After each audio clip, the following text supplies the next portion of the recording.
En este video les hablaremos sobre diagnóstico y tratamiento del shock hipovolémico basado en algunas bibliografías que han sido consultadas. Como introducción tenemos que el shock es un estado de hipoperfusión tisular generalizada y que hoy en día en el ámbito prehospitalario, de no ser detectado a tiempo, pone en peligro la vida del paciente.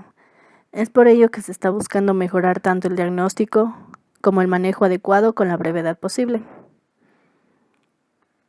Diagnóstico del paciente con shock hipovolémico. La detección de un paciente en situación de shock obliga a una rápida y concisa historia clínica que nos permite establecer el mecanismo fisiopatológico. El shock produce una alteración circulatoria sistémica que puede progresar hacia varias complejas e interrelacionadas etapas, que el autor describe como pre-shock, shock y fallo orgánico.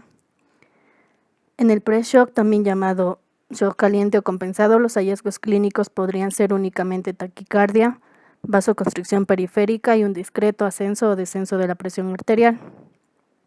En el shock incluye taquicardia, disnea, agitación, sudoración, acidosis metabólica, oliguria, piel fría y húmeda.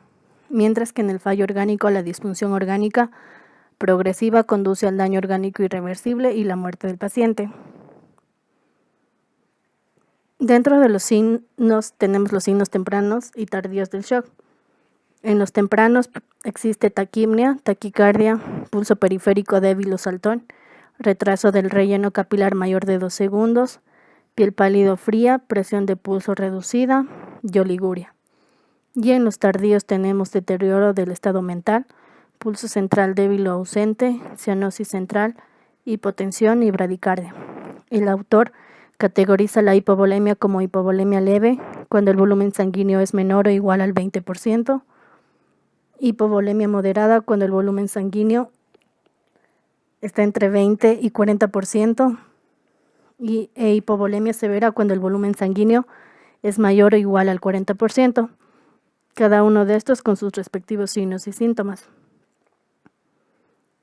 Los autores de otra bibliografía mencionan lo siguiente con respecto a la clasificación del shock hipovolémico.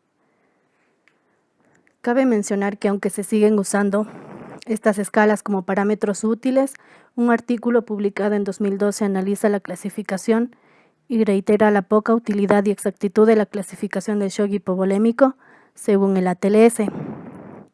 El estudio incluyó a 36.504 pacientes, de los cuales solo el 9.3 fue adecuadamente clasificado con la escala del ATLS.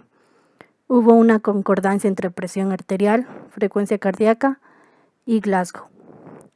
Los autores concluyen entonces que la clasificación de shock hipovolémico, según el ATLS, no refleja la realidad clínica de manera adecuada. Además, distintos factores hacen poco probable el desarrollo de una escala clínica para estimar el volumen de líquido y sangres perdidos. Entonces, como conclusión para el diagnóstico del paciente en shock, se debe realizar un examen físico minucioso en busca de signos que nos hagan sospechar del mismo.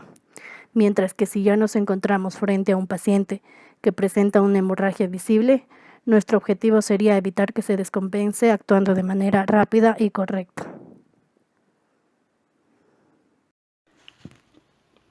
Una vez que nosotros hayamos diagnosticado a un paciente, debemos realizar inmediatamente el manejo del mismo. Siempre teniendo en cuenta que la primera causa de shock en el trauma es la hemorragia, que por su pérdida de eritrocitos afectará a nuestro organismo, pudiendo llevar a la muerte.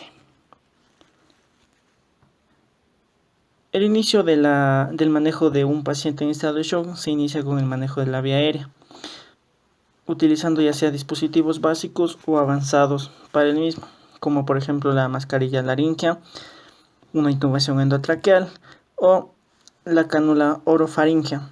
Esto con la finalidad de ¿qué? De permeabilizar la vía aérea, asegurando de esa manera una entrada de aire hacia los pulmones, evitando una obstrucción, ya sea por sangre, vómito, saliva o algún objeto extraño. Una vez que nosotros hayamos permeabilizado nuestra vía aérea, debemos asegurar una adecuada ventilación, es decir, asegurar un intercambio gaseoso entre el alveolo y la sangre circulante. asegurando de esta manera que el paciente tenga una saturación superior al 95%, una presión de O2 que varíe entre los 60 y 65 milímetros de mercurio y una presión de CO2 al final de la expiración entre 30 y 40 milímetros de mercurio.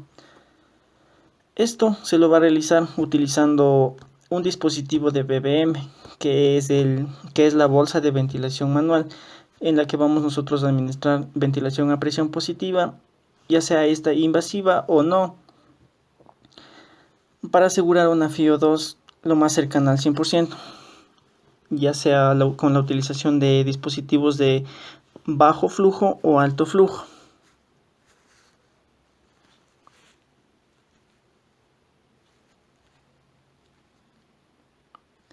Como siguiente paso nosotros tenemos la circulación y el control de hemorragias.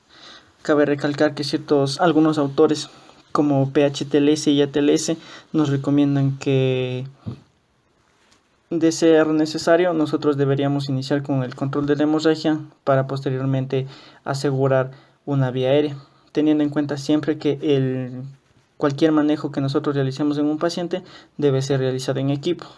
Por ende, el ABC puede ser realizado al mismo tiempo por diferentes reanimadores. Tenemos la circulación y el control de hemorragia. Para el control de hemorragia nosotros tenemos la presión directa sobre la herida o la aplicación de un torniquete. El tiempo del torniquete que va a ser entre unos 120 y 150 minutos según PHTLS.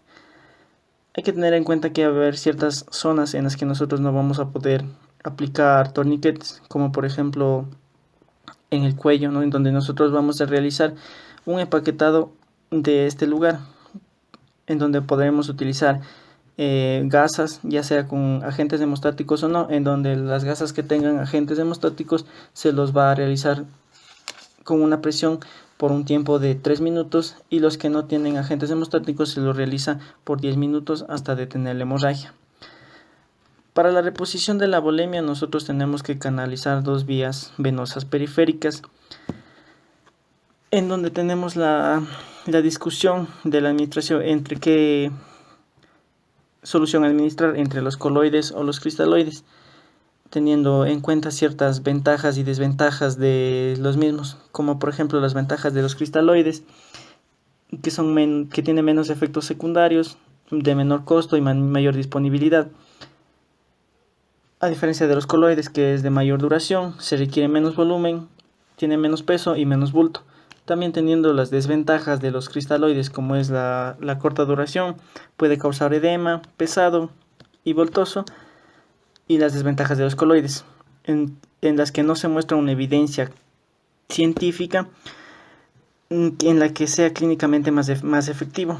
Estos de aquí también tienen un mayor costo, pueden causar una sobrecarga de volumen al no tener un control adecuado en el ámbito prehospitalario sobre todo.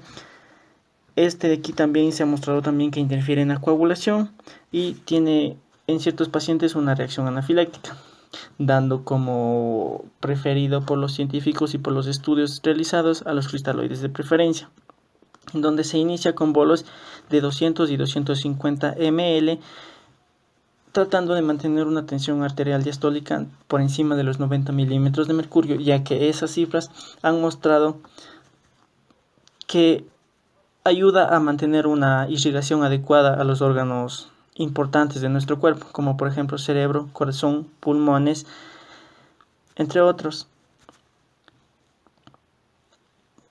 En un paciente que se le está tratando en un estado de shock, nosotros debemos evitar la hipotermia. ¿Cómo se lo hace eso?